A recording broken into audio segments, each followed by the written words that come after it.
Bien, compañeras, compañeros, ¿cómo se encuentran esta tarde? Bien, Armando, ¿sí? Liliana, Israel, Sergio, ¿todos bien? ¿Sí? Magnífico. Entonces, eh, pues bienvenidos de nueva cuenta a este diplomado. Los he estado acompañando selectivamente en algunas sesiones y pues estoy pendiente de cómo se ha desarrollado el diplomado. Ya estamos en los últimos módulos. El día de hoy es, digamos que la segunda sesión del penúltimo módulo y después de esto solo nos quedará el módulo final en donde veremos algunos desafíos y algunos retos de la justicia electoral digital. Entonces, yo quisiera pedirle su atención. Sé que están ustedes seguramente ocupados en alguna otra actividad. Quienes lo estén, sí les pido que pues nos tengamos atención a lo que vayamos a ver y que también si les pedimos que participen, lo hagan en alguna medida, eh, ya sea oralmente o a través del chat. Sí, creo que ha sido muchísima información la que mis compañeras y compañeros les han transmitido. Estuve viendo lo detallado como el maestro Rafael Caballero se refirió a los antecedentes y a la forma como se ha implementado el juicio en línea. Y ayer me ha comentado también el doctor Alonso Vázquez Moyers sobre la forma como desenvolvieron la sesión. Entonces, estoy enterado del, pues, lo que han visto y los contenidos y los aspectos que nos faltan por cubrir. Entonces, pues celebro mucho que se mantengan ustedes en el diplomado, que les haya interesado y que estén aquí con nosotros compartiendo esta experiencia, ¿verdad? Eso es. Entonces, me gustaría en ese tenor preguntarles con respuestas que me puedan ustedes eh, compartir. Eh, ¿qué, ¿Qué opinan ustedes sobre, digamos, la forma como se ha implementado el juicio en línea, ¿no? En los tribunales electorales mexicanos, y si estiman que es un instrumento que pueda favorecer a la garantía de los derechos eh, político-electorales y particularmente del derecho de acceso a la justicia. ¿Creen que lo estemos consiguiendo o nos hace falta mucho? Liliana, a ver, compañeros, Israel, ¿quién quiere hacer algún comentario? A ver, Liliana, sé tan amable para sincronizarnos un poquito. Gracias. Sí, claro, muchas gracias. Buenas tardes a todas y todos. Sí, yo creo que sí es un esfuerzo bastante loable. Considero que dentro de las instituciones que implementaron este tipo de estrategias para la atención de la ciudadanía en línea está el tribunal. Ya comentaba en algunas de las sesiones que desafortunadamente no ocurre en otras instancias o que las intenciones las primeras plataformas son bastante incipientes en ese aspecto. Y sin duda es acerca la impartición de justicia a la ciudadanía que tengamos esta posibilidad, porque además no es limitativa, es decir, no es que funcione únicamente en línea, sino que tenemos esa posibilidad de manera que quienes están remotamente o a lo mejor en alguna localidad que no necesariamente esté en la ciudad sede del tribunal, pues pueda gestionar a distancia este tipo de procedimientos. Entonces, por eso estoy convencida de que el camino, creo que el reto más grande, desde mi punto de vista, naturalmente, al que tendremos que enfrentar ante esta situación, es la actualización que va a demandar estas plataformas, ¿no? Y que va a obligar al tribunal o a las instancias que las manejen, pues mantenerlas vigentes y al día, ¿no? Y con esa intención de accesibilizar la justicia a la ciudadanía. Pero me parece que es un gran esfuerzo y que es por la senda correcta. Bueno, muy bien. Entonces, una posición, digamos, optimista, positiva, de que sí nos ayuda y nos puede ayudar todavía más la tecnología digital para poder facilitar el acceso a la justicia. Me parece muy bien. Muchas gracias, Liliana. ¿Alguien más que quiera comentar su punto de vista justificado con base en lo que se ha visto en el diplomado? Armando. Lenny, adelante, Lenny. ¿Ahí me escuchan? Perdón. Perfectamente, perfectamente. Sí. Bueno, pues yo a lo largo del diplomado iba haciendo esta especie de ¿cómo se llama? De relación entre lo que iba viendo sobre el juicio en línea, sobre todo en la parte electoral, y las cosas que iban faltando, por decir, en mi estado, ¿no? Yo soy del estado de Hidalgo. Entonces, decía, bueno, ¿cómo se podría poner o mejorar en ciertos aspectos? En el estado de Hidalgo no hay juicio en línea, ¿no? Hay el tribunal si tiene estrados electrónicos y todo esto. Pero justo con el diplomado empecé a entender que el juicio en línea no solo tiene que ver con la voluntad de las personas para generar las aplicaciones, ¿no? Sino también tiene que ver con un cambio cultural en las instituciones. Justamente hace 3 días, creo, veíamos el diseño de las páginas de los juicios en línea en varios tribunales, no solo en el electoral. Y yo veía cómo también hace falta una cultura del diseño, ¿no? De esto que las empresas llaman UX, ¿no? La experiencia del usuario. No solo se trata de poner ahí para que el ciudadano pueda hacer su denuncia o todo esto, sino que también la institución tiene que facilitar el diseño de la página para que ésta pueda ser accesible para todos. Entonces es todo un cambio cultural que tiene que ver con reconocer el derecho de las personas a poder hacer más rápido, más fácil el acceso a la justicia. Pero no solo es una cuestión de voluntad, sino también de una estructura de pensamiento que va a ser muy complicado cambiar, sobre todo en los tribunales locales, ¿no? Porque pues requieren muchas más cosas. Pero bueno, eso es desde mi perspectiva. Gracias. Correcto, no, muy bien. Lenny, creo que ha sido muy atinado, ¿no? Lo contrario a lo que pensamos. No es solamente el tema de la cultura institucional y la absorción, implementación de las tecnologías de la información, de la comunicación, llamémosle tecnologías digitales en este caso, del lado del Estado, del lado de las instituciones, sino que también, perdón, del lado de la sociedad, sino del lado de las instituciones, ¿no? Es decir, pues luego decimos, la sociedad no está preparada, hay brechas sociales, brechas digitales, brechas de implementación, se requiere más información, se requiere más difusión, se requiere más conocimiento por parte de la sociedad, la ciudadanía, que son los usuarios de la justicia.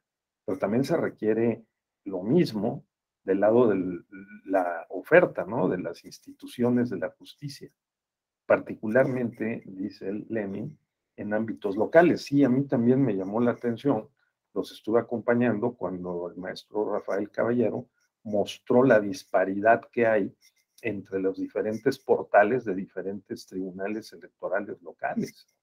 Y lo mismo pasa también con los OPLES, ¿no? Algunos tienen un mayor desarrollo institucional y otros tienen una serie de limitaciones que pasan desde el presupuesto hasta la organización, y puede también ser que el liderazgo, que es cambiante dentro de las propias instituciones. Entonces, Eso me parece muy atinado y da pie también a preguntarnos cómo podría ser una estrategia con un conjunto de políticas eh, eh, institucionales, digamos, una estrategia de Estado eh, que pudiera homologar, fortalecer, desarrollar un planteamiento tan ambicioso como es el de la justicia electoral digital, que es, como dijimos desde el inicio del diplomado, mucho más que el juicio en línea, ¿no? El juicio en línea es conectar aparatos y poder presentar la demanda, tramitarla y obtener la sentencia por una vía digital, lo cual ya es bastante. El juicio en línea lo tenemos, digamos, en el ámbito federal y con dificultades, pero en algunos tribunales electorales locales que se les presentó la urgencia, pues también lo tuvieron que implementar. Pero distinto es hablar de la justicia electoral digital.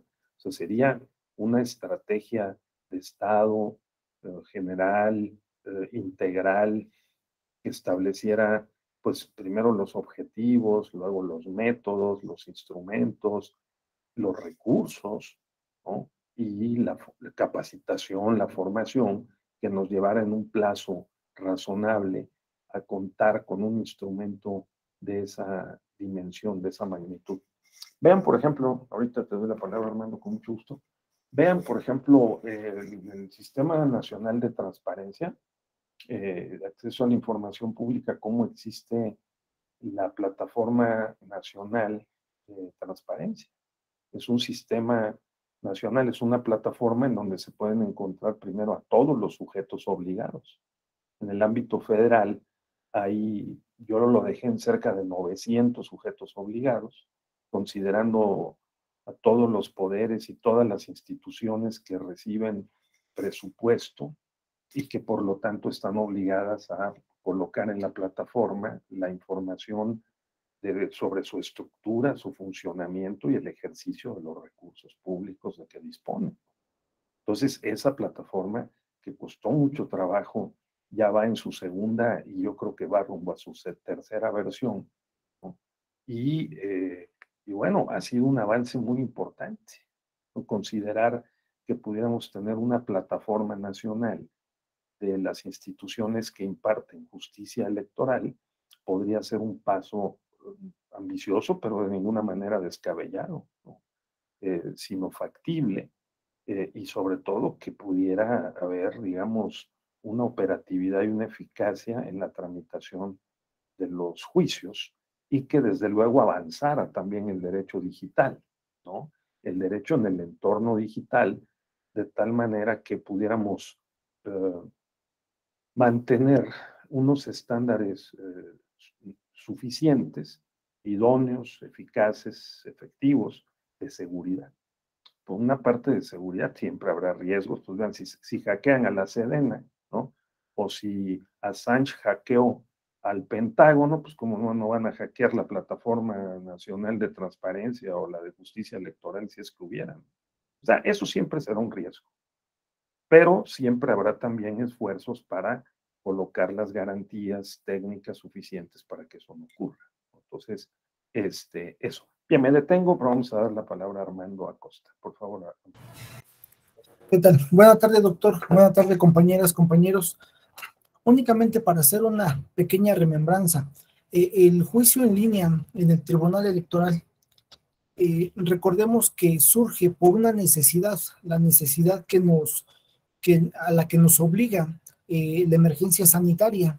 Es por ello que los magistrados pues implementan el juicio en línea, que en nuestro país no era nuevo.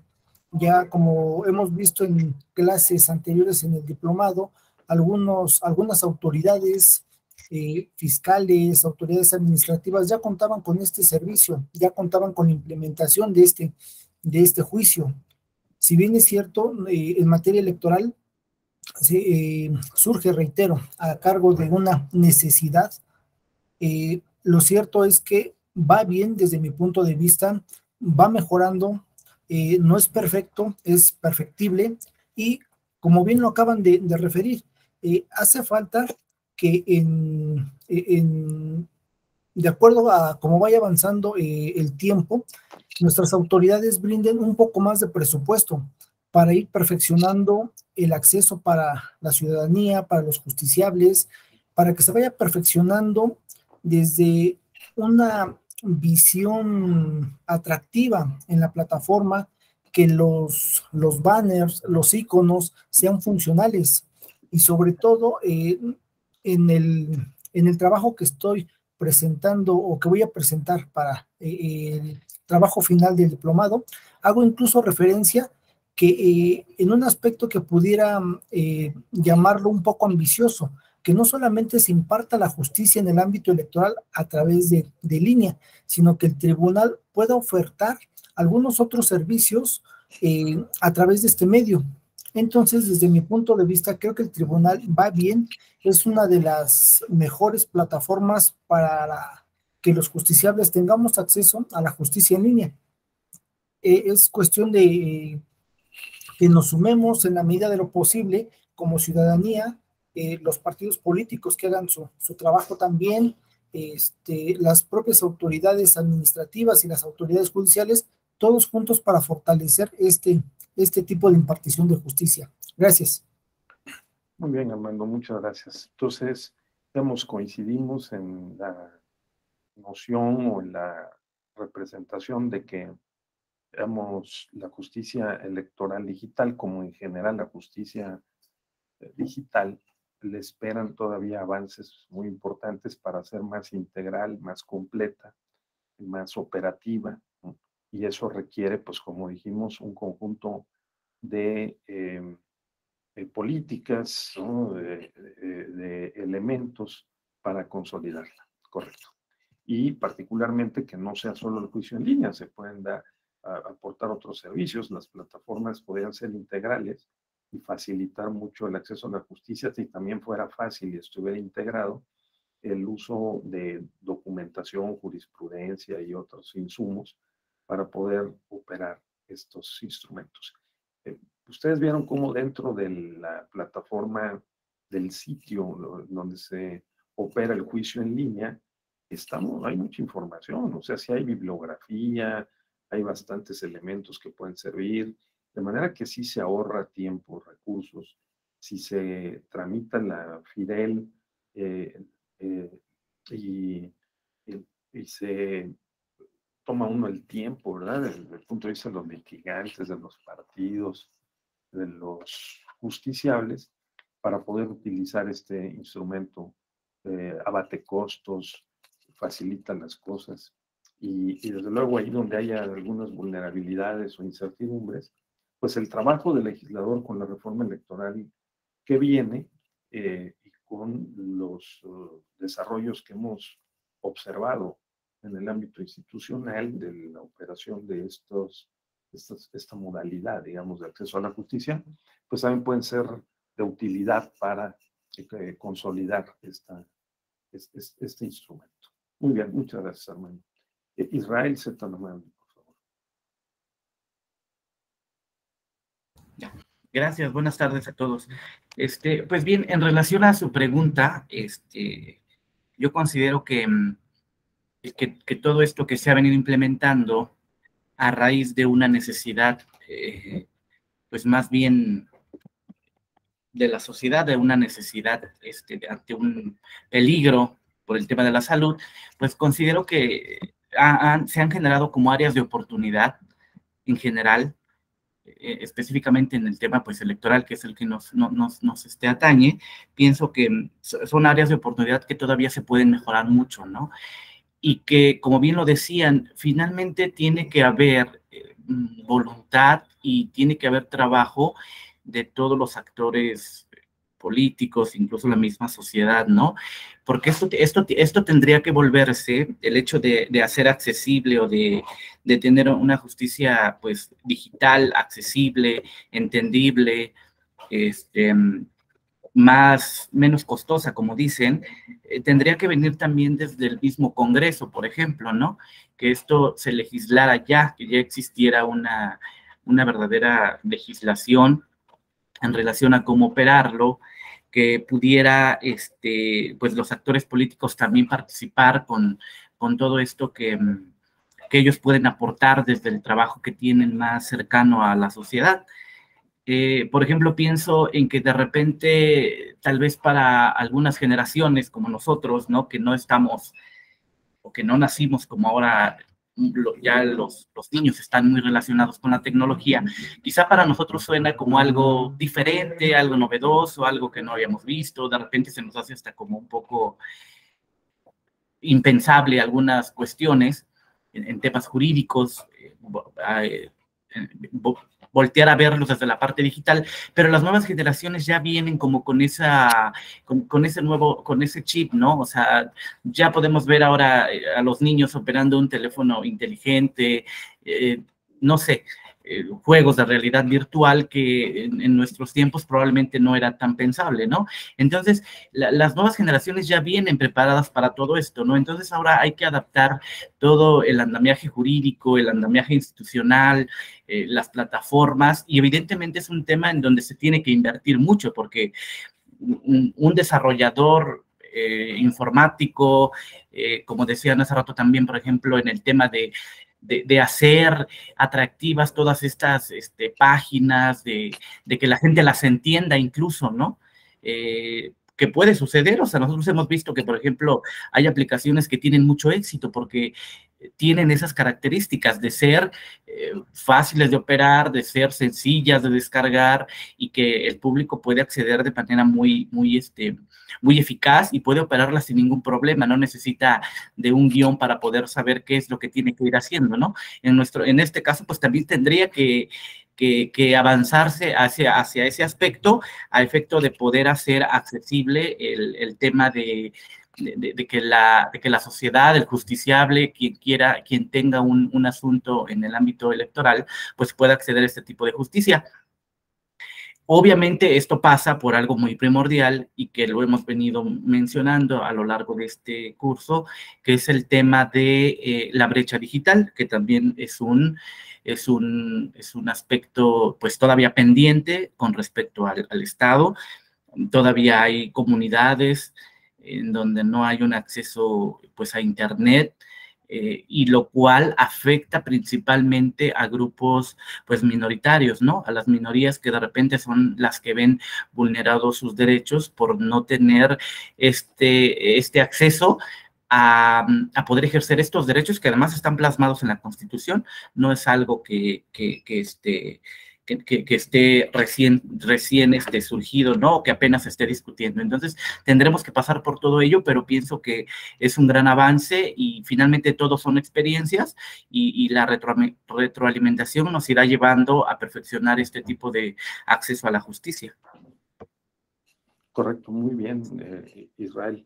Noto con mucha alegría, ¿no? Con satisfacción que hay un ánimo y una actitud positiva, favorable, digamos, ciberoptimista, ¿no? En torno a la posibilidad de la justicia electoral digital, lo cual me parece muy bien.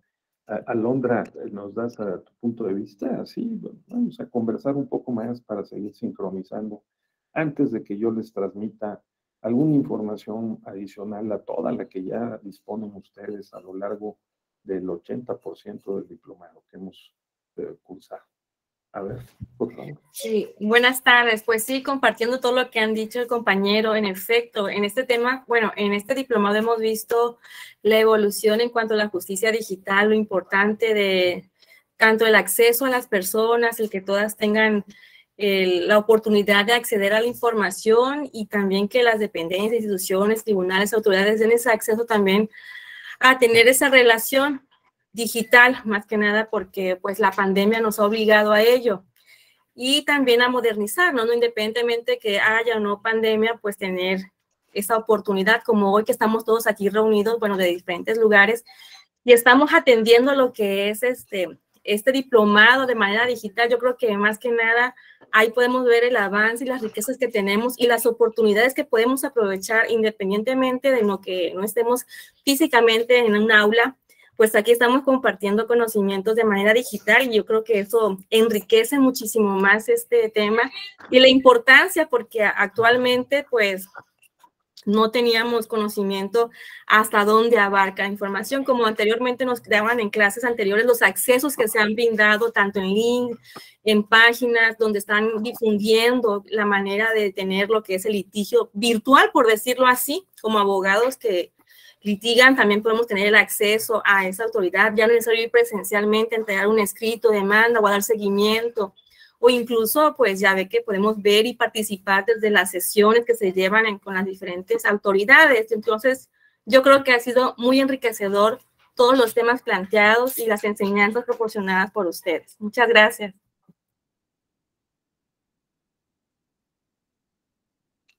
Sí, muchas gracias, Alondra. En efecto, qué bueno que así ha ocurrido, ¿no?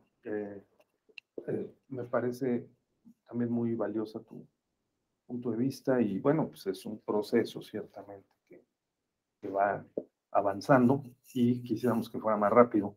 Se viene un momento en el que puede ser que aceleremos, que es la próxima reforma electoral. Varios partidos políticos están convergiendo, coincidiendo en torno a la pertinencia y la oportunidad de establecer, pues, por una parte las urnas electrónicas y por la otra fortalecer las modalidades de, pues también los juicios digitales, son los juicios en línea. Muy bien, correcto. ¿Alguien más quiere expresar su punto de vista? ¿Nadie más? Muy bien, pues entonces vamos a pasar a una siguiente etapa. Yo pretendo dedicar el resto de esta sesión primero a sobrevolar algunos aspectos relevantes de los diferentes temas del diplomado y luego a concentrarme en algunos casos, como ayer lo estuvo haciendo el doctor Alonso Vázquez. Algunos casos que revelan la complejidad y la pluralidad, los diferentes puntos de vista que hay en torno a este como otros temas, ¿no? Entonces, vamos a hacer un recorrido, ¿verdad? Por, digamos, algunos aspectos que yo creo que es importante tener presente. Entonces, vamos a ver. Primero, consideremos que este diplomado tiene como propósito el ubicar el tema de la justicia en línea y la justicia electoral digital en un contexto mucho más amplio, que tengamos presente que estamos atravesando en vivo y a todo color por la cuarta revolución industrial. Que la cuarta revolución industrial supone que ha habido 3 revoluciones industriales previas y que cada una de estas revoluciones industriales aceleran las condiciones en que la economía en particular cambia la vida de las personas, cambia la forma de producir, la forma de trabajar, la forma de intercambiar bienes y servicios, la forma de consumir o aprovechar esos bienes y servicios. Cada revolución industrial altera todas las instituciones sociales, llamamos instituciones sociales a las personas, a las familias, a los sindicatos, las empresas o el Estado, la justicia, la comunidad internacional. Las revoluciones industriales descolocan y recolocan como si fueran piezas de un engranaje gigantesco a países, regiones, recursos, grupos, personas, poderes, partidos, los recolocan, nos obligan las revoluciones industriales a cambiar nuestra relación, nuestra inserción, nuestra posición en función de las instituciones sociales en las que participamos, desde la familia hasta nuestro trabajo, en alguna empresa, institución o organización en general. Entonces estamos pasando por una cuarta revolución industrial y pues basta ver cómo está avanzando rápidamente la institución del metaverso, cómo esta nueva opción va a pasos acelerados, abriendo nuevas posibilidades en el mercado de las relaciones comerciales, ¿no? Económicas, y poco a poco lo hará también y acelerará los cambios en las instituciones políticas, o sea, en las elecciones, en la representación política, en la democracia, que es la principal institución política de que disponemos, que hemos construido. La pandemia ciertamente pues aceleró la digitalización. Fue una coyuntura, fue una urgencia, sigue siendo una latente preocupación el que se vuelvan a presentar, así sean pequeñas olas, ¿no?, de contagios, o que nos llevemos la sorpresa de que pueda haber alguna clase de variante de ese virus que nos pueda afectar. Pero la idea es que sí mostró las carencias que tenemos en las instituciones, las carencias en las instituciones de salud, las carencias también en la forma como reacciona el Estado y hasta la comunidad internacional. Ya no digamos para prever, que sería su obligación, sino para remediar casos urgentes como los que vimos. Pues se contagiaron 1.500 millones de personas de las 7.000 millones que somos. Y pues el número de muertos sigue presente, digamos, sigue la incidencia, aunque ya de manera o con un índice mucho menor, ¿no? Pero el caso es que estamos atravesando por una cuarta revolución industrial, como lo ha teorizado Klaus Schwab, ¿no? Pues llevamos ya 15 años involucrados en este cambio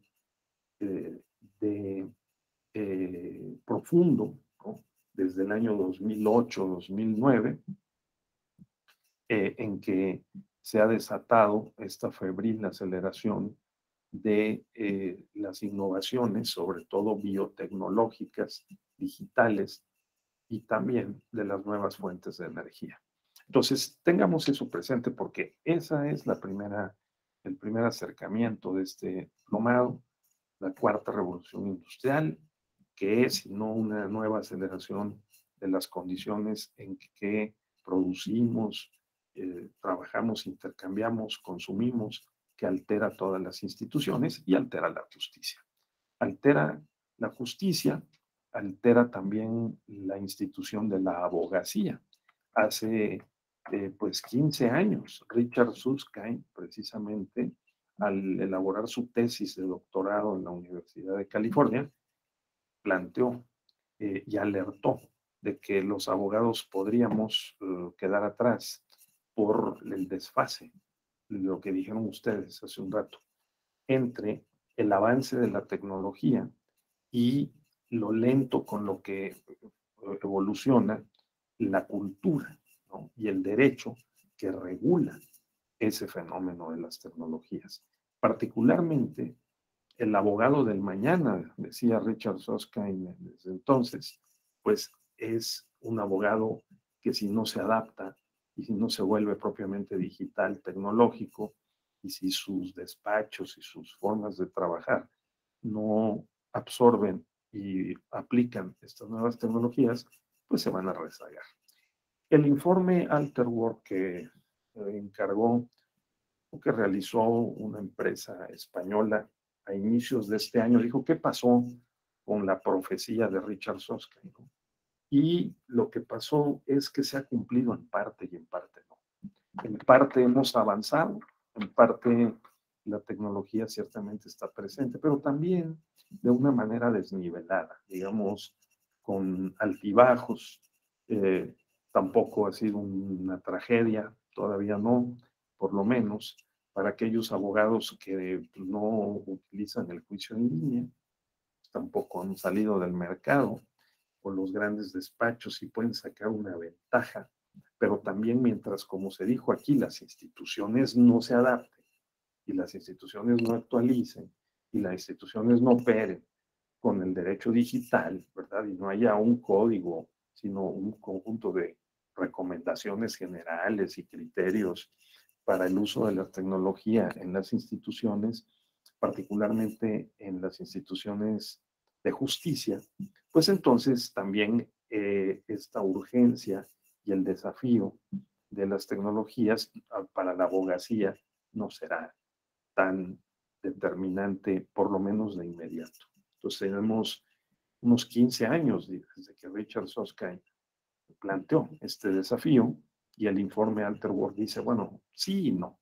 Es decir, sí es adaptado, hay despachos, por modestos que sean, intermedios o grandes o gigantescos, ¿no? Multinacionales, que pues utilizan mucho la tecnología, primero hacia adentro de los propios despachos, ¿no? Hacia adentro, porque interactúan a través de pues diferentes formas de comunicación digital y luego, pues en la medida que las instituciones públicas van avanzando, ¿no? Como bien se dijo aquí, el propio Armando Israel lo mencionaron, pues así también, como lo dijo eh, ¿no? O sea, en esa medida, pues, digamos, también se va exigiendo una adaptación más rápida por parte de los abogados. O sea que tampoco ha sido una tragedia, pero sí hay rendimientos, vamos a decir, crecientes, testimonios de abogados que utilizan el amparo digital, por ejemplo, o que utilizan los medios de impugnación en materia electoral en formato digital, o lo han venido haciendo, pues muestran las ventajas que tienen. Eso es algo que tenemos que considerar. Ahora, esto está vinculado a los principios, a las garantías del Estado constitucional. Nosotros venimos sosteniendo que hay un cambio también, una revolución de modelos, de métodos, de formas de pensar y de organizar el Estado de Derecho y de un Estado de legalidad que ha sido constreñido por la política, ¿no? En donde las instituciones, incluido el Poder Judicial, queda sometido a la oportunidad y a la conveniencia política, que es el estado de legalidad. O sea, hay códigos, pero se negocia el código. Hay leyes, pero las leyes se aplican un tanto discrecionalmente y en casos sobre todo muy importantes, pues prevalece la lógica política y no la lógica jurídica. Lo que hemos tratado de hacer en los últimos 30 años de la firma del Tratado de Libre Comercio en adelante, eso consideramos algunas personas que observamos y estudiamos este fenómeno. Yo he venido insistiendo en que de 92 y 94 en adelante, pues hemos empezado a sustituir en México, como lo hicieron los europeos después de la Segunda Guerra Mundial, el Estado de Derecho de la legalidad con el Estado de Derecho constitucional propiamente. Y eso supone ejemplarmente la reforma al artículo primero de la Constitución, entre otros artículos que se reformaron en 2011. Supone el reconocimiento de los derechos, no solo que se otorgan, sino que se reconocen como una parte, un elemento sustancial, esencial, inherente a la dignidad humana, sino que se fija en el artículo primero la igualdad sustancial como un principio y la no discriminación. Entonces, la idea de que los derechos humanos fundamentales se interpretan siempre en favor de la persona y de la manera más amplia, y que pues tenemos ahí una base muy importante en el artículo primero para la defensa, la promoción y la garantía de los derechos. Pero no es solo eso. El artículo 17 establece con toda claridad, y las convenciones internacionales, interamericanas, también prevén el acceso a la justicia, el debido proceso, la tutela judicial efectiva, que debe haber un recurso disponible, fácil de operar y sobre todo que sea eficaz o que sea efectivo. O sea, que el derecho se cumpla, que las sentencias se apliquen y se cumplan.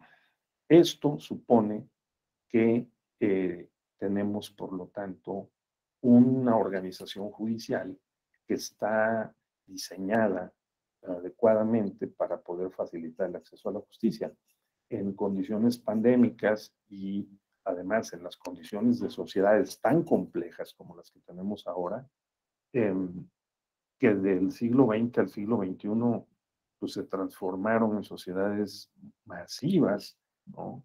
Con muchas personas dentro de estos estados-nación y en el planeta en general, pues también las contradicciones, los litigios han aumentado y el acceso a la justicia ha sido más imperativo, ¿no? Más relevante, de tal suerte que el tener a disposición un recurso efectivo y de fácil operación se vuelve una prioridad. De allí que se plantee que esta modalidad del juicio en línea en la justicia digital se convierta en un instrumento de respaldo a la garantía de la justicia. Esa sería la idea. Claro, como ha ocurrido en otras épocas en que dice, oye, puedo presentar vía telegráfica un amparo o puedo presentarlo vía fax, pues también hay momentos en que hay dudas y que mientras se ajustan los mecanismos y las condiciones jurídicas e institucionales para poder procesar ese tipo de avances tecnológicos y aplicarlos a la justicia, pues hay un desfase y hay ciertas limitaciones en la operación de esos instrumentos, pero terminan por establecerse y convertirse en una realidad normal, digamos, ¿no? En su operación. Y el derecho, pues también va previendo en su propio lenguaje, en su lógica, el que se puedan normalizar con toda certeza, seguridad, ¿no? El uso de esos mecanismos. Entonces, el Estado constitucional de derecho también supone hoy que hay que ampliar la inclusión, la conectividad a la sociedad de la información y el conocimiento. Lo tenemos desde 2014 en el artículo 6º constitucional. Tenemos allí reconocido y quizá le falten más garantías al derecho de acceso a la sociedad de la información y el conocimiento, pues por la vía del Internet y de la conectividad, este cambio paulatino que estamos haciendo de la generación 4 a la generación 5G, en materia de la política y el uso de la tecnología digital, pues va a significar un paso más en la efectividad de la operación o el funcionamiento de los medios digitales para efectos de la justicia. Pasa que no son cambios que se operen de manera automática, inmediata o rápida, sino que también, hombre, se llevan su tiempo por los propios mecanismos de toma de decisiones y de implementación de estas políticas. Además de que también hay intereses, ¿no? Que tal vez pretenden que no vaya tan rápido este cambio, o no puede haberlo, porque también tiene un costo, y ese costo hay que calcularlo, como toda política pública tiene un costo, habrá que ver quiénes van a pagar ese costo y cuál será también, digamos, la rentabilidad social, política de esa inversión. Entonces, pero están los derechos ahí, en el artículo 6º. Así que los derechos digitales tienen hoy una base constitucional. Si combinamos el artículo 6º con el artículo 1º de la Constitución, algunas recomendaciones internacionales, algunos grupos, asociaciones civiles y algunos países y organizaciones como la Unión Europea que han trabajado activamente en tratar de esclarecer cómo podría ser una política de acceso a la justicia y de tutela judicial efectiva que utilizara de manera más amplia, inclusiva e intensiva la tecnología digital, ¿de acuerdo? Luego está justamente esa propuesta del Estado abierto, el Estado digital, ¿no? La justicia abierta, desde el año 2011, en que Barack Obama firmó ese memorándum obligando no solo a la apertura de las instituciones de gobierno de los Estados Unidos, gobierno en el sentido más amplio, sino también del lenguaje, una apertura en el lenguaje técnico. Es decir, que los abogados, los juristas, los sujetos judiciales, los operadores del derecho, pues utilicemos en lo posible un lenguaje menos técnico, particularmente en el ámbito jurisdiccional, en donde hace falta mucho el traducir un lenguaje muy críptico, técnico y complejo en una comunicación pues más sencilla, clara, ordenada y accesible. Así que el Estado constitucional que se pone al servicio, debe ponerse al servicio con todas sus instituciones, al servicio de las personas y de la ciudadanía, pues está incompleto. Nos faltan todavía mucho camino por recorrer. En algunos países que han madurado el Estado de Derecho constitucional, pongo como ejemplo España, sin que sea una panacea, pero es notorio que las instituciones se pusieron al servicio, las policías, los tribunales, las oficinas de gobierno, al servicio de las personas. Nos hace falta, digamos, terminar de revertir una posición más estadocéntrica a una posición más sociocéntrica. O sea, las instituciones las construimos, pues sí, para también proteger intereses vitales del país y de todas y todos los mexicanos, que necesitamos, pues, ser viables como país y como sociedad, pero también hemos construido estas instituciones, poder ejecutivo, legislativo, judicial, la democracia, los procesos electorales, etcétera, como instrumentos para beneficio de las personas. Entonces, si las personas no tenemos a disposición instituciones, llámese poderes, órganos de garantía, órganos autónomos, ¿no? Y que pasan por todas las funciones del Estado, pues la función de la policía, la función de la prevención, la función de la seguridad o la función de cualquier prestación de servicios públicos, incluido la administración de justicia, que pues es un servicio público, en un sentido lo es. Entonces, pues no estamos consiguiendo consolidar el Estado de Derecho constitucional. El Estado de Derecho constitucional es la principal garantía de los derechos y de la democracia. Entonces, ese es el sentido. ¿Y qué tiene que ver la tecnología digital y el juicio en línea?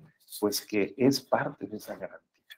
Es un complemento, una modalidad que facilita, por ejemplo, el acceso a la justicia, el trámite de los juicios, la tutela judicial efectiva, y que pretende resolver los conflictos, en este caso electorales, de una manera tal que facilite y no obstaculice una función y un servicio tan importante como lo es el de la justicia, ¿sí?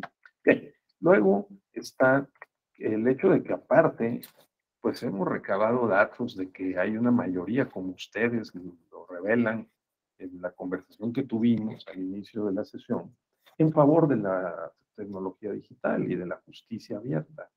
Y a la gente le gustaría que las instituciones no solo estuvieran más abiertas y fueran más transparentes, sino que realmente se pusieran al servicio de la ciudadanía y de la sociedad. Nos carecemos, como se dijo aquí, de una cultura social, jurídica y política más orientada y, digamos, posicionada y actuante en relación con la sociedad y la ciudadanía. No que temamos, sino que confiemos en que las instituciones nos van a apoyar para facilitarnos la vida, la prevención y la solución de conflictos, por ejemplo, los conflictos electorales.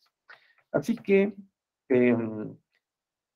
nuestro modelo de justicia, eso es otra pregunta, ¿facilita la digitalización? Porque parecería que damos por hecho que, bueno, tenemos un sistema de justicia electoral con 7 medios de impugnación que están en la ley de medios de impugnación, pero tenemos otros 13 medios de impugnación, por lo menos, que no están.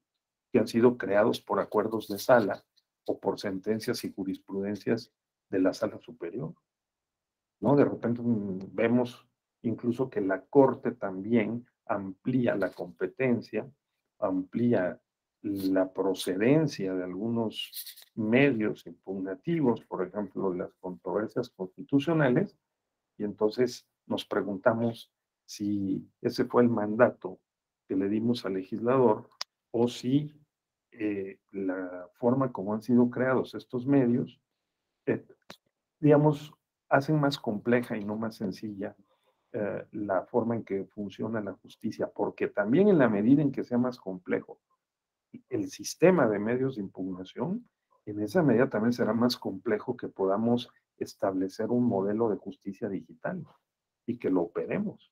Porque si hay 20 medios impugnativos, ustedes imagínense, ustedes entran a la plataforma de juicio en línea y van a encontrar 20 medios de impugnación, ¿no? O sea, necesitamos también racionalizar esta parte del sistema para que sea más sincrónico con el modelo, la modalidad digital. Esto significa que habría que simplificar el sistema. Ha reiterado el magistrado Felipe de la Mata, por ejemplo, la semana pasada, antepasada, la idea, el proyecto, la propuesta de que simplifiquemos los medios de impugnación y que en lugar de tener 20, pues tengamos 2 juicios y 2 recursos. Y que el procedimiento se homologue de tal manera que podamos hacerlo mucho más funcional, ¿sí? Entonces, ese es un aspecto también que hay que considerar. Hay diversas modalidades de los modelos de justicia electoral en el planeta. Nosotros tenemos uno muy complejo que para efecto de que facilitemos la digitalización de la justicia, vamos a llamarlo así, pues también requeriríamos facilitar, simplificar la complejidad del sistema de justicia electoral, ¿verdad? Porque fíjense ustedes, tenemos muchos ámbitos. Tenemos un ámbito comunitario, tenemos un ámbito municipal, un ámbito local, un ámbito federal, un ámbito propiamente nacional. Tenemos un ámbito constitucional, que no es lo mismo, ¿no? Tenemos un ámbito jurídico interamericano e internacional, o sea, tenemos muchos o diversos ámbitos. Dejemos por un momento a un lado el ámbito internacional. Diríamos, tenemos dentro de México, pues, por lo menos 4 o 5 ámbitos, dije constitucional, nacional, eh, para algunos también el ámbito general, otros el ámbito federal, local, municipal y comunitario, y aparte el de la Ciudad de México. Entonces, en la Constitución cada uno de estos ámbitos está ahí, y cómo poder, digamos, racionalizar,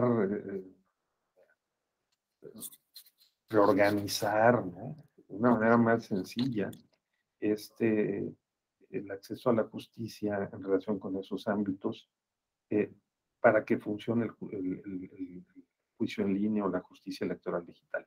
No, pongo, por ejemplo, los llamados procedimientos especiales sancionadores. Hay hay 332 o 33 opciones y procedimientos sancionadores electorales posibles, ¿no? Especiales sancionadores. Porque dependiendo del tipo de elección, te puede presentar una queja en relación con el uso de propaganda indebida, ¿no? Calumniosa, o se pueden presentar diferentes posibilidades de quejas sobre la operación, por ejemplo, en el tema de las redes sociales. Y dependiendo de si es una elección local, federal, si es de diputado, de senador, o de presidente de la República, o de gobernador, o de presidente municipal, pues el procedimiento especial sancionador se echa a andar ante una autoridad local, distrital, estatal, federal, o sea, complejísimo. Porque aparte esos procedimientos no lo resuelve la autoridad administrativa, el INE o los sople en sus diversas competencias a lo largo y ancho del territorio nacional, sino que vienen a dar en última instancia, en penúltima instancia, la sala regional especializada y luego en última instancia, muy posiblemente, a la sala superior. O sea, este ángulo de cómo organizamos un esquema de justicia electoral también impacta en la facilidad o no de que podamos poner al servicio de la ciudadanía de manera presencial, ordinaria o física o tradicional, o bien de manera digital, los servicios de la justicia, ¿no? Entonces tengámoslo presente, sí, porque ese es parte también del problema o de los desafíos que tenemos. Ya vieron ustedes los antecedentes de que es posible, es posible. Dependiendo de la materia se hace más o menos factible, operable. Está el precedente del Tribunal Federal de Justicia Fiscal y Administrativa desde 2009, pues los avances de los tribunales o de los juzgados digitales, ya sea en Nuevo León, el Estado de México, la Ciudad de México, el Poder Judicial, desde el 2013, en la ley de amparo, presenta la opción del uso de el amparo digital. Y también desde 2020, pues las controversias constitucionales y las acciones de inconstitucionalidad, digamos, con todas sus limitaciones, pero con la pandemia encima, con la obligación de ponderar entre el derecho a la justicia, la operación del sistema y también el derecho a la salud, ¿no? Entonces, pues hemos avanzado, como sabemos, en estos aspectos. ¿Sí? Falta mucho más. Ya sabemos que tiene ventajas y desventajas, evita riesgos humanos, sobre todo en condiciones de pandemia, aceleramos los trámites, bajamos los costos, podemos aumentar la descentralización, que no es un asunto despreciable, porque desde cualquier punto en donde nos encontremos podemos accionar el sistema de justicia y también pues reduce el sistema burocrático, puede ser más funcional, operativo, también la igualdad, aunque con las brechas digitales hay una alerta, pero pues cualquier persona directa o indirectamente puede usar el sistema, lo sabemos, facilita este recurso disponible, ¿no? Sencillo y eficaz, esa sería la idea, acerca las instituciones a la sociedad y la sociedad a las instituciones, que no es algo nada más un juego de palabras, sino que también hay una mayor legitimidad, ¿no? Credibilidad, por una mejor percepción. Necesitamos hacer un esfuerzo en eso. Como bien se dijo aquí, no solo de la sociedad, sino por parte de las instituciones. Reduce la brecha de la justicia, hay más acceso, hay más posibilidad también de que el servicio se preste mejor, reduce la corrupción. Esto es algo que el doctor Julio Telles Valdés, quien es uno de los principales autores y expertos en materia de derecho informático, ha venido sosteniendo desde hace 20 años o más, 30, que es el hecho de que la utilización y la aplicación de la tecnología digital reduce la corrupción. Entonces, porque pues se reduce también la intervención del factor humano y puede aumentar, digamos, la despersonalización, aunque se escuche feo, pero digamos la automatización evita también estas transacciones que luego hacemos informales y en ocasiones ilícitas. Así que esa es la idea. Pero también tiene desventajas, ¿no? Sabemos que pues requiere capacitación, hay complicaciones al inicio de estos procesos de implementación de la tecnología digital. En materia procesal, pues también está el tema de no solo la valoración, sino también, digamos, qué pruebas se admiten, cómo las diligenciamos, cómo las desahogamos. Ha habido dudas en este proceso. Nos hace falta todavía mucho más madurar, reflexionar y aterrizar un derecho procesal digital, digamos, que normalice el uso de las pruebas en este ámbito propiamente informático digital, ¿no?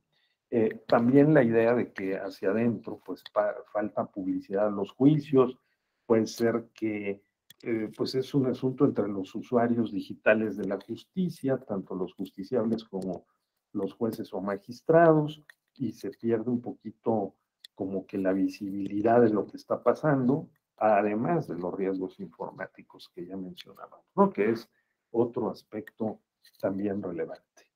El marco institucional. Ya se los comentaba el maestro Rafael Caballero, los acuerdos de Sala Superior del año 2020, que fueron en 2 etapas. Primero el número 5, 2020, y más adelante el Acuerdo General 7, uno allá en el mes de junio y otro en el mes de septiembre, pues a todos nos pilló, ¿no? Nos sorprendió el fenómeno pandémico. Si hubiéramos estado ahí en el lugar de los magistrados y las magistradas, pues habríamos, igual que los ministros, ¿no?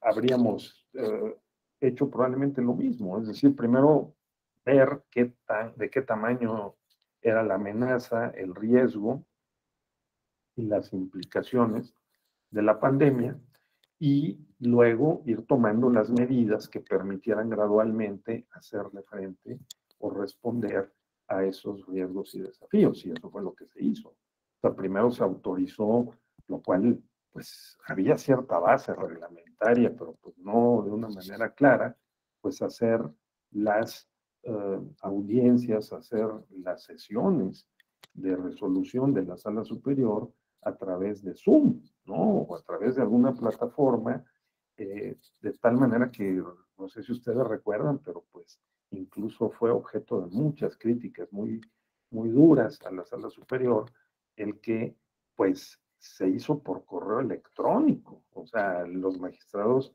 desahogaban sus intervenciones vía correo electrónico en una sesión, 2 o 3 sesiones de esta naturaleza, que pues había muchos burlas incluso, ¿no? Observaciones muy cáusticas de que cómo era posible que históricamente jamás se había visto que una audiencia se desarrollara una sesión de resolución en donde los magistrados de un tribunal colegiado, ¿no? De un pleno donde hay varios magistrados, se estuvieran intercambiando emails en vez de que utilizaran la plataforma Zoom o Meet o la que quieran. Entonces, pues es porque también hubo una cautela, una prudencia para poder empezar a utilizar la tecnología. Además, diferentes personas, diferentes magistraturas también tienen diferentes capacidades digitales. Entonces había que cuidar eso y había que cuidar la seguridad informática. Sin embargo, creo que nos adaptamos pronto. Ya para el mes de mayo se estaban llevando a cabo las audiencias, tanto en la Corte como en el Tribunal de Resolución, las sesiones públicas vía Zoom. Y nos empezamos a acostumbrar, sobre todo las generaciones que no estamos tan acostumbradas de origen, ¿no? El uso de estos medios electrónicos digitales, pues lo empezamos a asumir como algo muy normal. Y el derecho, pues también fue adaptando sus propios instrumentos a esa nueva realidad. Así que ya para el mes de septiembre, todos los juicios, todos los medios impugnativos del tribunal, la justicia electoral federal mexicana, pues estaban puestos en los rieles de la modalidad digital, porque pues, nadie se esperó, ¿no? Que la pandemia fuera tan impactante y que sobre todo durara tantos meses, 2 años, metidos plenamente en la pandemia, o más de 2 años, ¿no? Bueno, también representó hasta para los operadores que instrumentaron los juicios en línea y que los ampliaron a todos los medios de impugnación, pues un riesgo. No era tan fácil el estar operando esta instrumentación de la digitalización. Así que, bueno, estos juicios ya lo vieron ustedes con el maestro Rafael Caballero, pero digamos, Pues hay lineamientos, ¿no? Que giran en torno a la idea de la firma electrónica. El expediente electrónico es clave, el concepto del expediente electrónico, porque integra todas las constancias como un expediente tradicional. El uso del sistema es optativo para los justiciables y es obligatorio para las autoridades electorales que lo acepten. Y es muy importante reiterar que quedan incorporadas en esta modalidad digital, pues todas las formalidades esenciales del procedimiento, o sea, la demanda, la contestación de la demanda, las pruebas, las audiencias, los alegatos, la sentencia, ¿verdad? Todos los elementos, las notificaciones, etcétera, están previstos en la modalidad del juicio en línea. Así que también pues, ha habido y existe una especial preocupación, esfuerzo por proteger al máximo las actuaciones digitales y de que éstas digamos, queden blindadas, ¿no? Pero ese es el sentido de estos acuerdos, de estos lineamientos, ofrecer las garantías técnicas y jurídicas de que los juicios o los medios de impugnación correrán de una manera normal y sin riesgos por la vía digital. Es la idea. Me quiero, en esta última parte de nuestra sesión de hoy, concentrar en algunos casos, sentencias sobre la implementación del juicio electoral en línea. Yo sé que ayer ya vieron algunos, permítanme tomar un poquito de agua. Yo sé que ya vieron ustedes algunos casos ayer con el doctor Alonso Vázquez. Yo quisiera hacer un sobrevuelo para que lo tengan ustedes presentes, ¿no?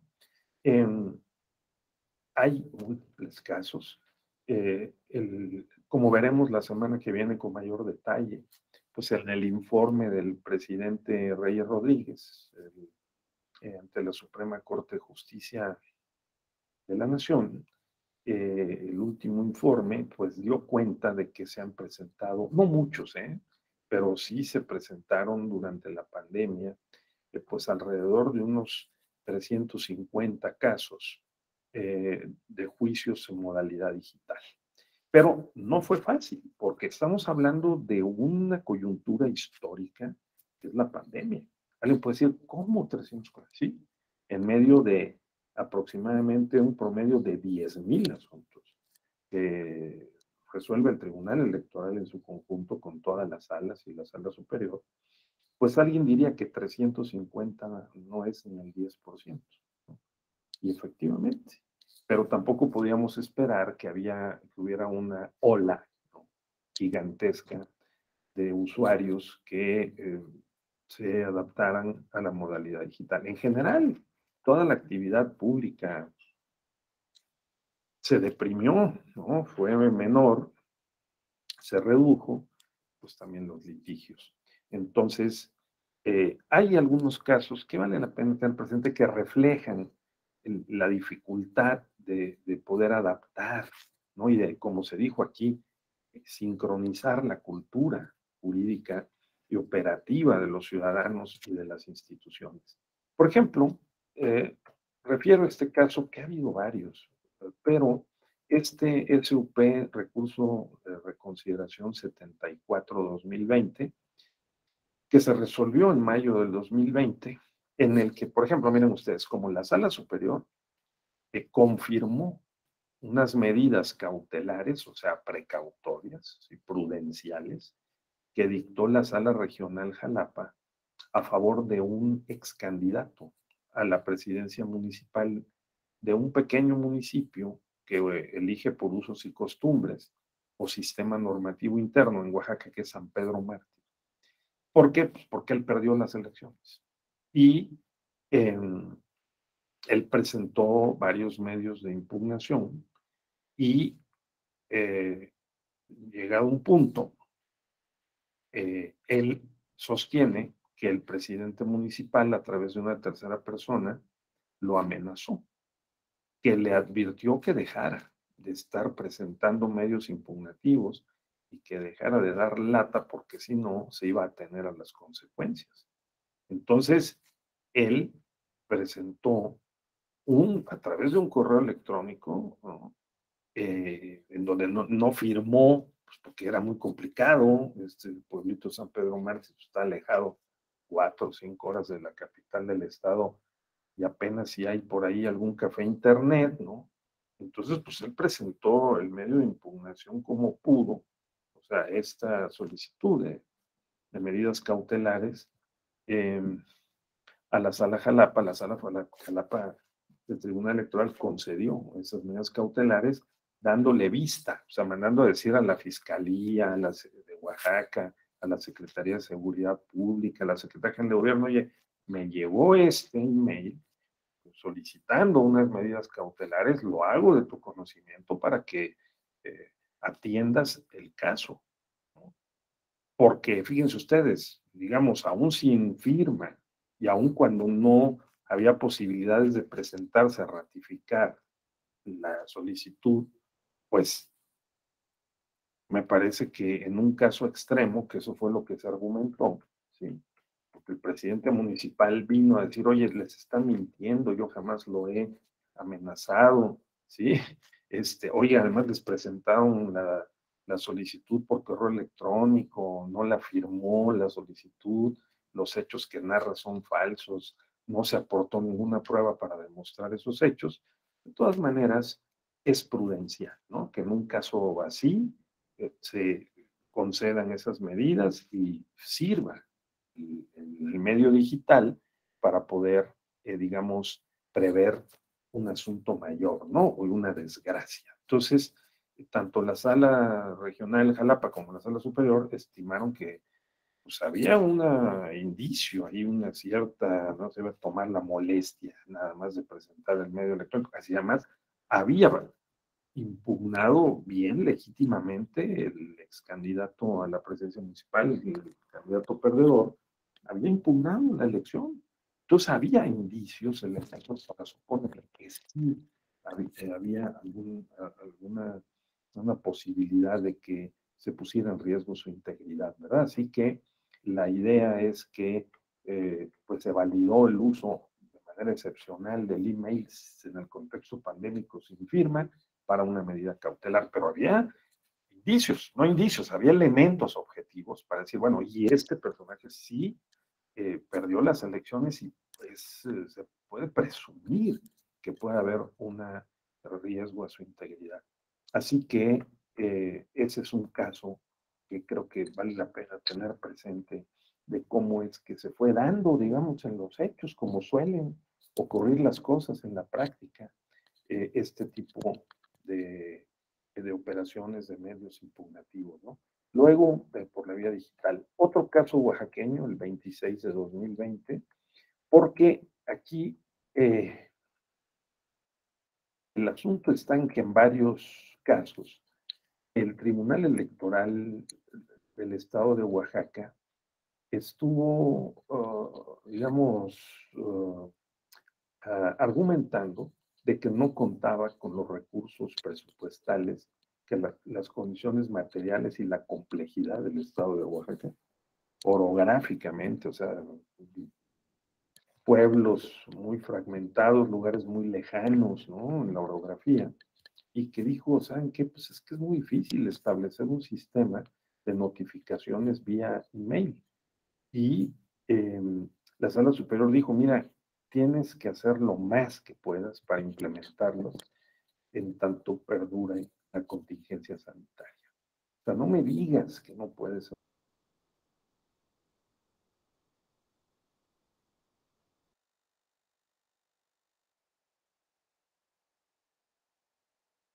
demandas y las promociones y trata también de notificar, pues porque no pueden salir. Las personas de su comunidad están aisladas, cerradas de esas comunidades en razón de la pandemia y el servicio de administración de justicia no puede dejar de prestarse, porque uno de los criterios principales de esta condición jurídica es que los servicios esenciales no debían interrumpirse. Y entre esos servicios esenciales se catalogó a la justicia. Entonces la justicia electoral, como toda justicia civil, penal, no debió de suspender sus servicios, ¿sí? Entonces ese fue el sentido Y eso se repitió en varios asuntos que fueron llegando al conocimiento de la Sala Superior. El caso Coahuila, en donde se emitió el Tribunal Electoral de Coahuila, como lo hicieron varios otros tribunales según las demandas que iban teniendo, porque había procesos electorales en curso, por ejemplo Coahuila, por ejemplo Hidalgo, caso de Nayarit también, que tenían unas elecciones extraordinarias pendientes, caso de Oaxaca, que siempre hay elecciones, ya sea constitucionales o por sistemas normativos indígenas, pues fueron presentando casos en donde rápidamente los magistrados locales aprobaron unos lineamientos para poder operar un juicio en línea con base en el modelo genérico de la Sala Superior, o incluso antes estuvieron conversando y emitieron acuerdos para ponerlos en acción. Y sin embargo, por ejemplo, en Coahuila, el Partido de la Revolución Coahuilense dijo, eso es inconstitucional. O sea, los lineamientos y los actos que se basen en esos lineamientos son inconstitucionales. ¿Por qué? ¿Dónde está la atribución que tiene el Tribunal Electoral o que debería tener expresamente establecida para dictar esos lineamientos y para operar un juicio en línea? ¿No? ¿Por qué dijo en este partido? Pues se viola el principio de certeza y de objetividad. No es posible que se ratifiquen firmas a través de una videollamada. Estamos nosotros no solo acostumbrados, sino que hay una base legal para poder, en todo caso, certificar firmas, pero no a través de una videollamada, ¿no? En lugar, por ejemplo, de implementar la firma electrónica. Argumentos como esos, la Sala Superior los desestimó.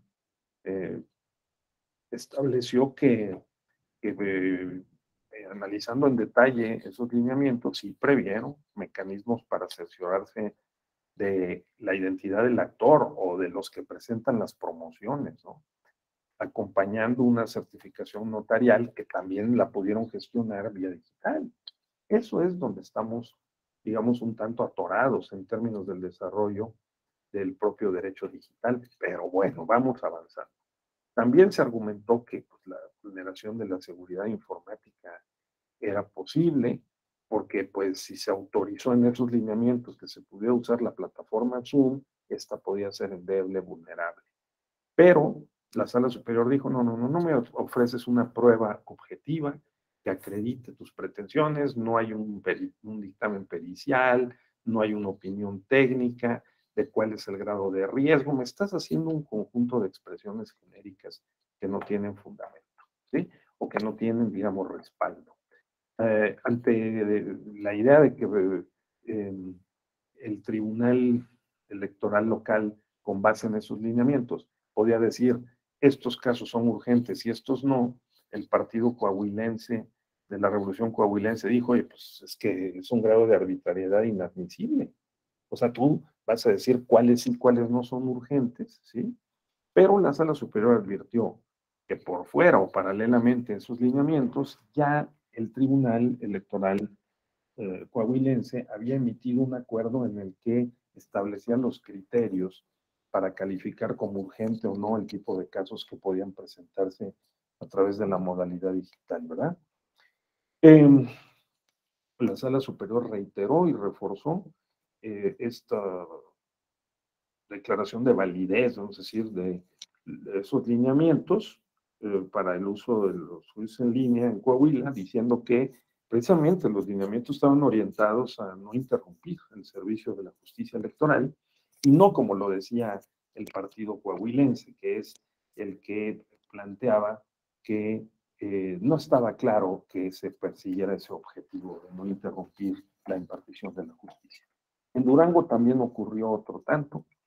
Y se determinó que las demandas presentadas por email ante el Instituto Electoral Local eran válidas porque pues, se garantizaba el derecho a la justicia. Esto fue una táctica que utilizaron diversos partidos también para poner a prueba y para poder en todo caso ver si había qué argumentos se esgrimían para justificar el juicio en línea, ¿no? En el caso Nayarit, también, por ejemplo, ahí hubo una objeción, una impugnación al el uso temporal y extraordinario de la tecnología digital, de los juicios en línea. Allí, por ejemplo, se desechó la demanda porque se consideró que quienes la promovían carecían de interés jurídico legítimo para hacerlo, porque eran unas personas, unos ciudadanos que se oponían, objetaban el uso, la implementación del juicio en línea. Entonces, también allí la sala dijo, bueno, un momento, o sea, aquí hay unos sujetos directos que son los que tendrían en todo caso partidos, candidatos, personas directamente involucradas, la legitimación para poder acudir a controvertir, digamos, ¿no? Objetar o combatir, tratar de invalidar esos lineamientos sobre los que se sostiene el juicio en línea. Este caso también fue muy sonado, trascendió en la prensa, porque a unos funcionarios del área de fiscalización del INE, de la Comisión de Fiscalización, que trabajan con la consejera Claudia Zavala, les estaban impidiendo acceder vía remota a documentos digitales, a documentos que estaban en expedientes que tenían que ver con la actividad de la fiscalización, ¿no? Del Instituto Nacional Electoral, sino que les decían, no, vengan a examinar aquí los expedientes in situ a las oficinas del INE, en plena pandemia, con muchas medidas de garantía para la salud. Entonces ahí, por ejemplo, ese asunto fue a dar a la sala superior y la sala superior resolvió que tenía el INE que establecer algunas medidas, ¿no? Crear unos criterios para poder acceder a esa documentación con todas las garantías del caso, porque además la propia ley de transparencia prevé que cuando se trate de procedimientos inquisitivos o de investigaciones para sanciones administrativas o penales, ¿no? Se pueda acceder entre autoridades, ¿no? A autoridades, esas personas que están autorizadas a acceder vía digital o vía remota o presencial a ese tipo de documentación. Sí, que sirve precisamente para, digamos, tramitar asuntos que tienen que ver con procedimientos sancionatorios.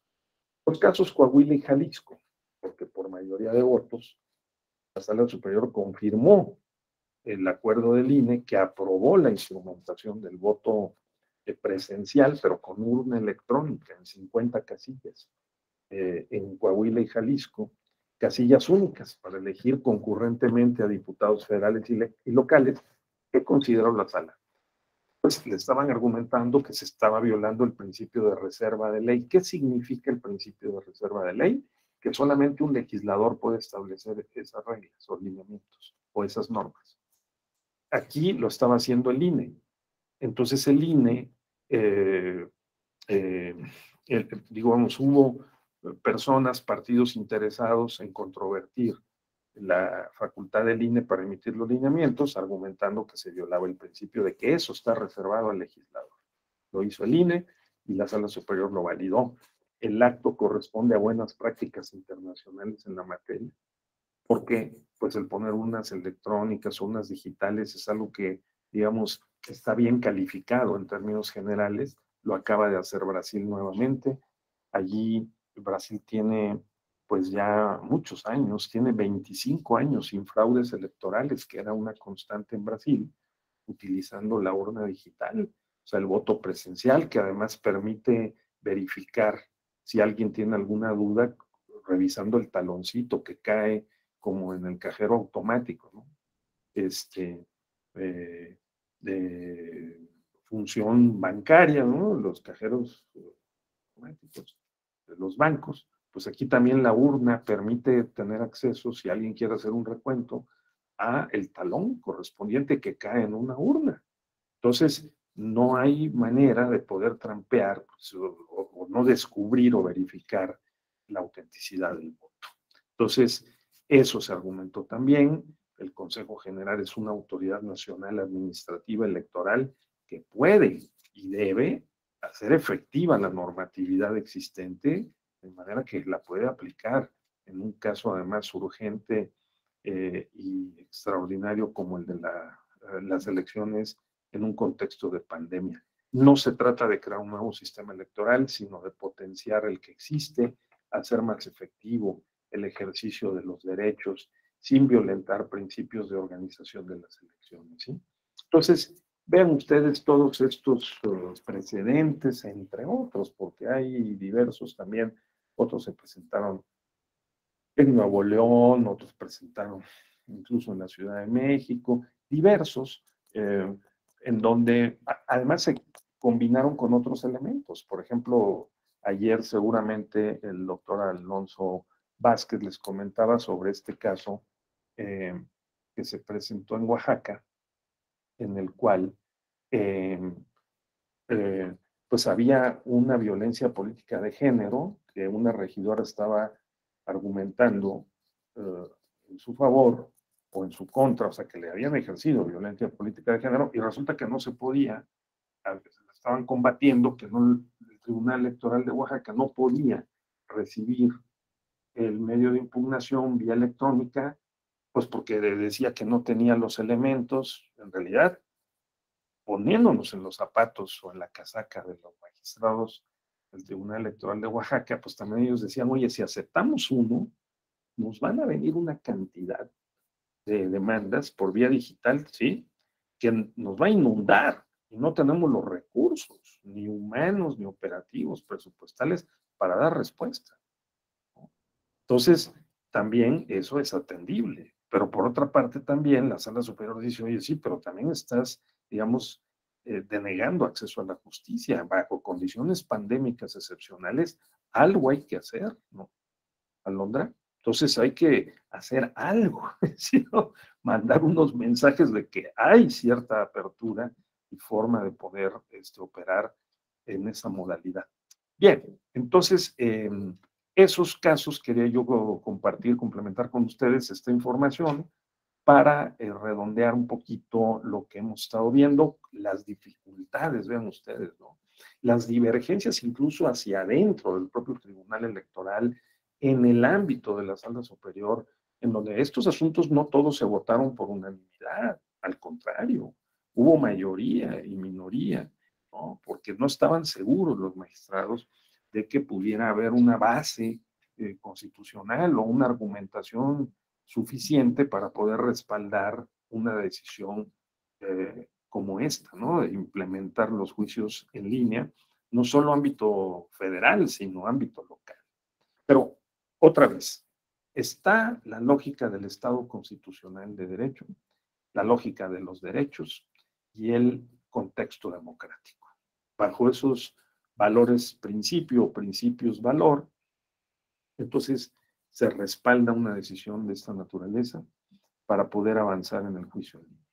Aquí me detengo, compañeros, después de que he disertado un rato con base en este esquema y les cedo la palabra, por favor, para una ronda de intervenciones finales, a ver qué opinan, qué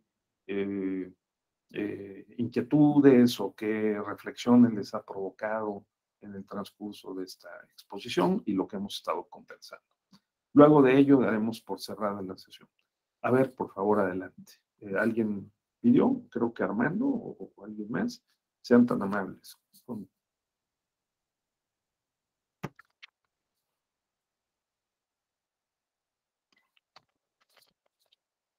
Elis Andrés, adelante. Hola, bueno, en primer término, preguntarle, hace rato había levantado la mano para ver si me podía otorgar otra vez la sentencia del último caso donde se consideró que no violó el principio de reserva de ley, para poder otra vez más tarde repetir la sentencia. Y conforme a la reflexión que yo tengo, es que estamos viendo que el sistema jurídico se empieza a adaptar al tema de las tecnologías digitales, ¿no? Empieza a institucionalizarse de cierto modo herramientas electrónicas y digitales que en su momento pues hubieran parecido descabelladas de cierta manera, ¿no? Creo que el tribunal está permitiendo o de cierta forma abriendo la posibilidad a que adoptemos estas herramientas, pero creo que podemos ir más allá, ¿no? De adaptar las herramientas al modelo actual. Incluso pudiésemos llegar a un punto de que cómo a partir de las tecnologías nos abre otras posibilidades, tanto en la impartición de justicia o también en la forma en que se implementa la democracia, ¿no? La forma en que interactúan los actores políticos y la ciudadanía, incluso también la ciudadanía con las propias autoridades gubernamentales. Esa sería mi reflexión. Te felicito, es una buena observación, una muy interesante reflexión, ¿no? O sea, lo estamos construyendo, ¿no, Genis? Lo estamos construyendo. Los propios magistrados tienen que actualizar sus conocimientos, sus equipos de trabajo. Yo estuve ahí en la sala superior en la presidencia del doctor Felipe Puentes Barrera como asesor justo en ese tiempo y veíamos la gran incertidumbre de lo que estaba pasando. Porque pues también las autoridades nacionales de salud no lo tenían claro, ¿no? O sea, decían, bueno, ¿de qué magnitud es este riesgo, ¿no? Esta amenaza a la salud? Y pues se daban pasos para algunos tibios, para otros pertinentes porque eran prudentes para ir previendo la gestión de esta pandemia.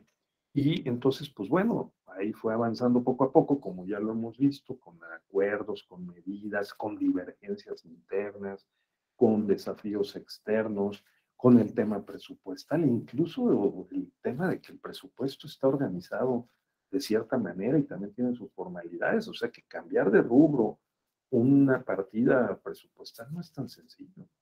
Pues todo eso también hizo más complejo el poder adaptar la institución de la justicia a estas demandas emergentes y extraordinarias en el contexto de la pandemia. Y bueno, ¿qué dices? Es una corresponsabilidad entre actores, ¿no?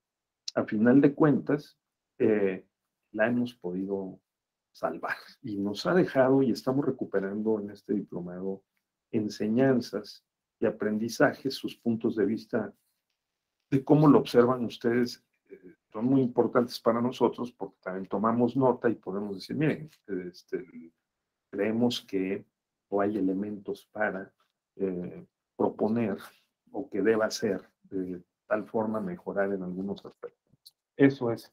Claro, gracias, Genis. Es el SUP-RAP 34, 2021, ¿sí? En donde, sí, gracias, ya lo apunté. Pues, ¿cómo no? Ahí me parece interesante, ¿no?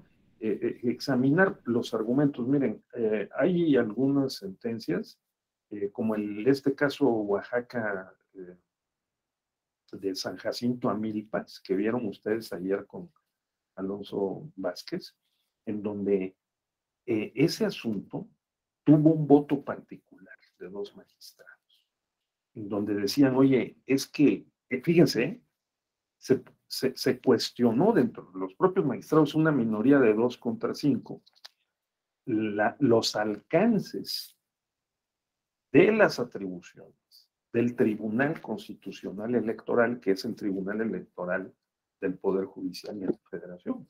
Porque en ese asunto se decía, la mayoría dijo, oye, aquí hay en juego derechos fundamentales. ¿Qué derecho fundamental? El derecho fundamental a el ejercicio del cargo. O sea, el derecho a ser votado y a ejercer el cargo de manera efectiva, particularmente si se trata de una mujer que está siendo hostigada y obstaculizada, violencia política en razón de género, una regidora que la están en el marco de la pandemia, pues aparte aislada, no le dan recursos, no le dan elementos, documentación, está aislada. ¿Cómo le hacemos si el Tribunal Electoral de Oaxaca no le recibe el medio impugnativo vía electrónica? Entonces, pues ella vino aquí a la sala y la sala dijo, ¿saben qué? La acojo la pretensión porque hay una presunción de violación a un derecho fundamental, ¿sí? Un derecho fundamental. Eso es, porque los derechos políticos electorales en la modalidad del ejercicio del cargo es un derecho fundamental. Entonces, fíjense, ahí la minoría de los magistrados dijo, no. Ese asunto lo debió haber resuelto la sala Jalapa, no la sala superior. ¿Sí? Porque antes de que la sala superior entrara al fondo del asunto, primero había que ver si era procedente, porque no estaban el actora reclamando la omisión normativa del Tribunal Electoral de Oaxaca, que no había dictado los lineamientos para la operación del juicio en línea. No, ese no era el litigio. La litis era otra, ¿no? Era un tema de violencia política de género, no el uso de la modalidad electrónica. La Sala Superior dijo, yo no sé, aquí hay un tribunal constitucional, esto tenemos que hacer una aplicación directa de la Constitución, protegerla en sus derechos fundamentales presumiblemente violados. Fíjense, y le reordenó al Tribunal Electoral de Oaxaca que le recibiera la demanda y que dictara los lineamientos. Alguien podría decir, no, este es un problema de incurrir en la ultra petitio, ¿no? Que el órgano jurisdiccional se excede en la respuesta en relación con lo que le plantearon, pero el Tribunal Constitucional tiene como misión principal proteger y garantizar los derechos fundamentales en última instancia, porque si no lo hace él, ¿quién más lo va a hacer? Sí, Genis, eso es interesante, ¿no?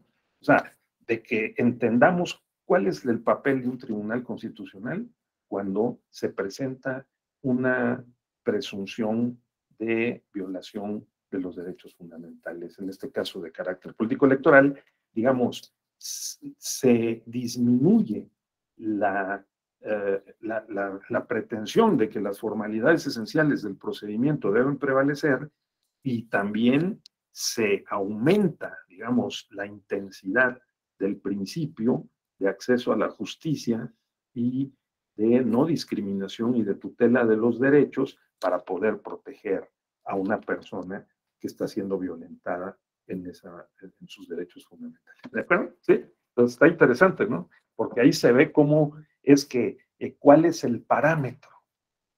Pues, ¿cuál es el parámetro? Pues el parámetro es el que si hay una presunta violación de derechos fundamentales, hay que aplicar directamente la Constitución para atajar esa posible vulneración, ¿no? Entonces, pues estos casos, digamos, no solamente se tratan de que si se usó o no la tecnología digital, no, sino que también es que la Sala Superior, digamos, maximizó el caso para poder también, digamos, reforzar las medidas de protección de los derechos. Sí, interesante. Bien, no sé si tengan algún otro comentario. ¿No? Alondra, Israel, Rodríguez, ¿no? Ya ni nos estás escuchando, Israel, hombre, y Lenin, Armando, bien, creo que hemos redondeado, ¿no? Que era mi misión hoy, hacer una recapitulación, redondear, fortalecer, y bueno, la semana que viene vamos a ver algunos de los retos que tenemos, también en una media hora, yo sé que ya lo hizo el maestro Rafael Caballero, pero vamos a ver si podemos entrar al sistema un rato para ver cómo está construido por dentro, ¿no? El instrumento del juicio en línea y y cómo es que opera. Pues todas las posibilidades están previstas y se ha estado enriqueciendo ahí progresivamente en algunos aspectos que al principio no estaban previstos. ¿Sí? Muy bien, eso lo haremos la semana próxima. Sí, Genis, adelante. Pues ahorita que estaba recapitulando y todo este tema, me surgió la duda y quisiera saber su punto de vista. Con base en estas resoluciones que ha emitido la Sala Superior y ha ido modificando o institucionalizando estos instrumentos, ¿usted ve viable que pudiese generarse o crearse un partido político digital, ¿no? En aras, ahora sí que del principio de autonomía o de organización de los partidos políticos, y con base en estas resoluciones, a lo mejor, si bien de primera instancia el INE pues, pudiera generar ciertos obstáculos, Sala Superior pudiese irlos eliminando, ¿no? En este sentido de utilizar las tecnologías como garantías, ¿no? Para poder facilitar los derechos políticos electorales. Sí, es una muy buena. Hasta donde yo he tenido conocimiento, he registrado, ese fenómeno. En Uruguay y en Argentina ha habido dos experiencias de partidos digitales.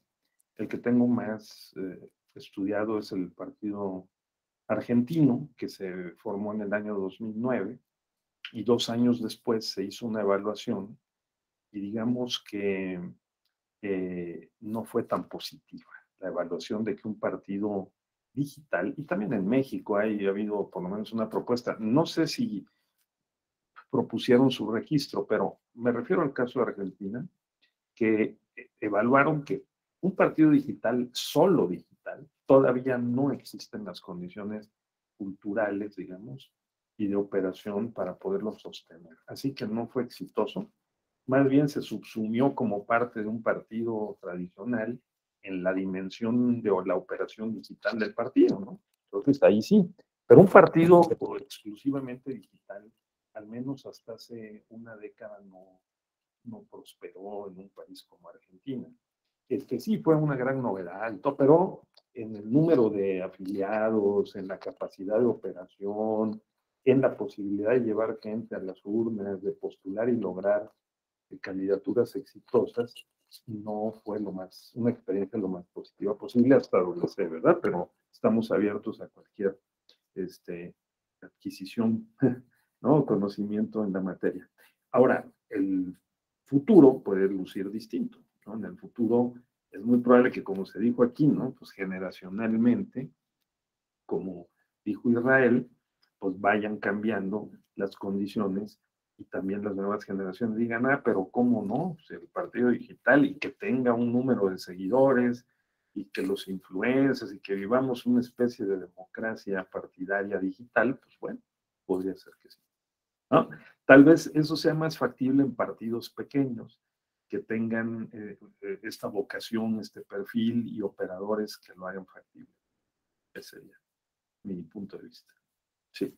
Muchas gracias. No, con todo gusto. Israel, adelante, Israel. Yo pensé que ya ni nos estabas pelando, Israel. No, sí, claro. Y estoy atento aquí.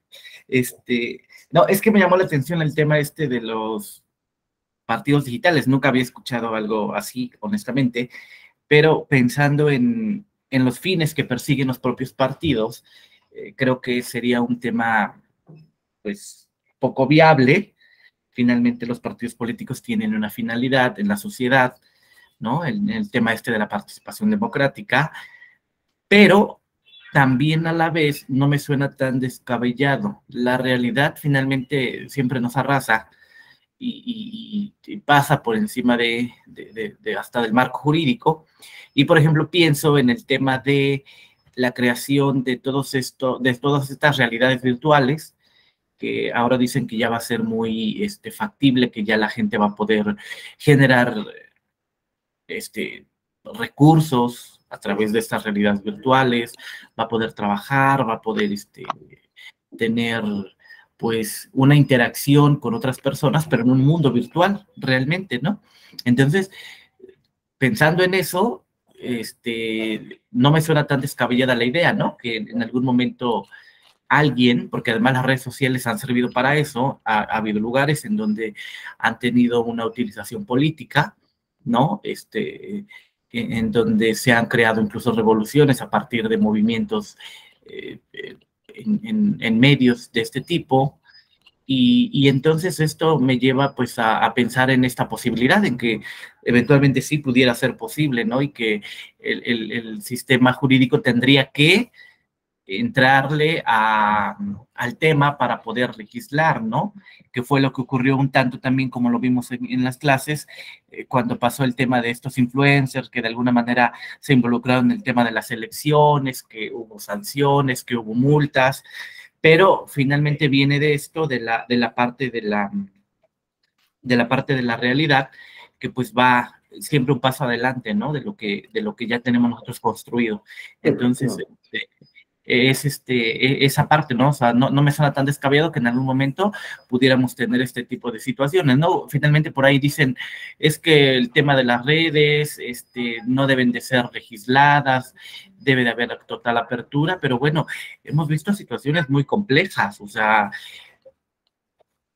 o sea, la plena censura, ¿no? O sea, por ejemplo, en el tema de Rusia, el hecho de que tú interactúes en Twitter y el mismo Twitter, al ser una plataforma privada, te diga, este es un medio prorruso.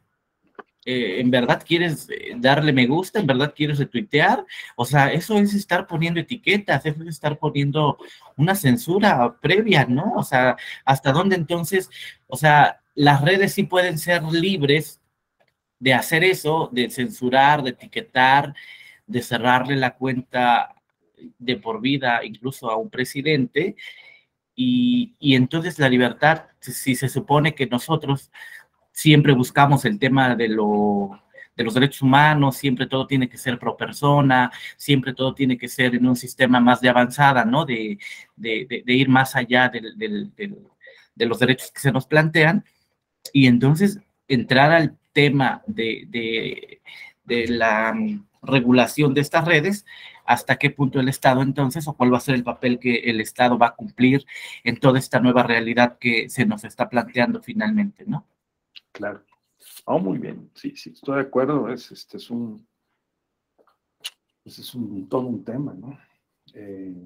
Creo que por eso es que es acertado iniciar el diplomado con una provocación en términos de la transición de época con base en la cuarta revolución industrial, porque lo mismo les pasó a las personas y a los abogados y operadores de la justicia que vivieron a finales del siglo XVIII y a principios del siglo XIX. O sea, la revolución industrial cambió las condiciones de vida, de producción, ¿no? Y de operación, y el derecho siempre va desfasado. El derecho tuvo que adaptarse, ¿no?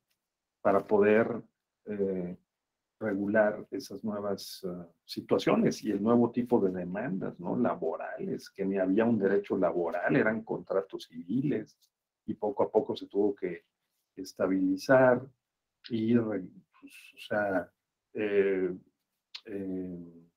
utilizar también la imprenta para poder difundir las ideas y también para poder exigir justicia, y cómo los tribunales tardaron muchísimo en adaptarse.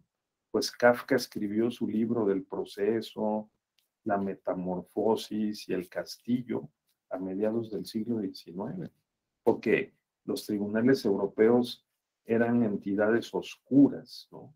Como en el antiguo régimen, que no se habían adaptado a la revolución industrial. Y la segunda revolución industrial provocó otro tanto. De repente aparece el telégrafo, aparece la radio, ¿no? Y empiezan a movilizarse mensajes y sonidos de una manera intensa, muy dinámica, y otra vez las instituciones tardaron. Las leyes de radio y televisión, o la posibilidad de presentar un amparo por telegrama, ¿no? Por telégrafo, pues tardaron en poderse admitir. Y aquí pasa otro tanto entre la tercera y la cuarta revolución industrial, la del Internet y las redes sociales, en síntesis, pues estamos viendo cómo nos adaptamos, ¿no? Y cómo podemos, esta tecnología digital, digamos, domesticarla y ponerla a nuestro servicio. Ese es el punto. Entonces, sí, tienes plena razón, pero de acuerdo con las enseñanzas de la historia lo vamos a hacer, lo vamos a normalizar, lo vamos a regular, y como se dijo al inicio, ¿no? Con una actitud muy positiva y propositiva, tendremos un mundo en donde tengamos estas plataformas digitales a nuestro servicio. Claro, hombre, siempre habrá el riesgo, como lo hubo en las anteriores revoluciones industriales, de la corporativización, de la inseguridad, de las malas prácticas, del uso ilícito de estos instrumentos digitales, pero también se crean las vacunas para poderlo controlar y para maximizar su uso, ¿no? Yo creo que ese es el mundo que viene. Estamos en plena transición en la cuarta revolución industrial, y yo creo que ahí los poderes judiciales que de ninguna manera gozan de la mejor percepción positiva posible por parte de la ciudadanía, ¿no? Que esta es por lo menos no estable. Conforme resuelven unos asuntos, sube la credibilidad y resuelven otros y vuelve a bajar.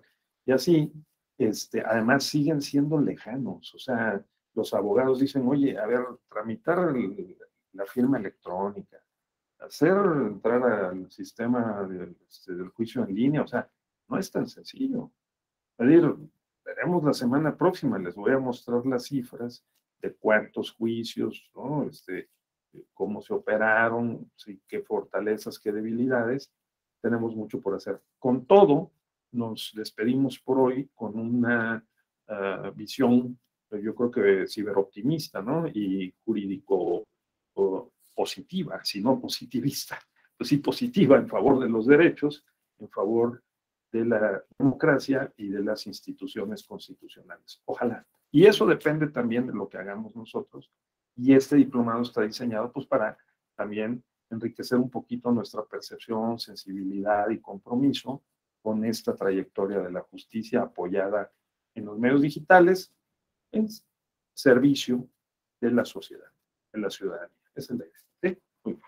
Entonces, bien, vayamos a dormir en paz, que esta misa laica ha terminado. Bueno, cuídense mucho. Y nos Muchas vemos gracias, doctor, por su exposición. Ándele, que esté muy bien. Gracias, Inés, la maestra Inés, que nos ha acompañado.